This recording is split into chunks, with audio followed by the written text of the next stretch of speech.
நம்ம சார்ஜன் ட்ரெஸ்ல பாருங்க ஃபுல்லா எல்லாமே டூல்ஸ் கலெக்ஷன் நிறைய எல்லாமே இருக்கும். இப்போ நெக்ஸ்ட் பாருங்க, இப்போ டிசிங்கிறது பவர் டூல்ஸ். டிசினா ஏசியில் போடுறது, கரண்ட்ல போடுறதா. பவர் டூல்ஸ் ரொம்ப ப்ரீமியமா போட்டிருக்காங்க. 2899 ரூபா. 26 mm பக்காவா ப்ரீமியமா போட்டுருப்பாங்க. சூப்பரா இருக்கும். கமர்ஷியல் ஒர்க்கு நல்லா இருக்கும். இந்த ஏசி ஃபிட்டிங்கு ஒர்க்குள்ளவங்க, எலக்ட்ரிஷியன், உங்களுக்கு எதுக்கு வேணாலும் நம்ம இது பண்ணிக்கலாம். இதுலயே அவங்க பிட்டு போட்டுறாங்க. இதுலயே ஜாக் பிட்டு அப்படியே செட்டோட போட்டுறாங்க. பாக்ஸோட கொடுக்குறாங்க. ஏற்கனவே அவ்வளோ எல்லாம் வராது, இப்போ இதுலயே கொடுத்துட்றாங்க. 6, 8, 10 பிட்டோட போட்டு விட்டுறாங்க. நம்ம பேசிக்கா எலக்ட்ரிஷியனால இதோட குவாலிட்டியை பார்த்துக்கலாம். ஆனால் இது என்ன பொறுத்தவரைனா வாரண்டி கேரண்டி இருக்காது. ஆனால் பொருள் ஆம்பர் டைப்பு. இதுல சுவிட்ச் லைன் கொடுத்துறான். இது ரிவர்ஸ், ஃபார்வேர்டு, ரீவேர்டு இதுலயே அந்த சுவிட்சை கொடுத்துறாங்க.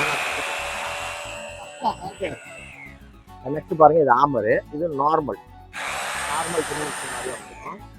நெக்ஸ்ட் இது பார்த்தீங்கன்னா வந்து உடைக்கிறது யூஸ் பண்ணுறது. வைப்ரேட் மட்டும் இருக்கும். உடைக்கிறது போட்டு வேணும்னா செவரு உடைக்கிற மாதிரி இருக்கும். வெறும் 2899 ரூபா. தேவைப்படுற ஸ்க்ரீனில் தெரியும். ஆர்டர் பண்ணி சார்ஜ் ஃபாலோ பண்ணுங்க.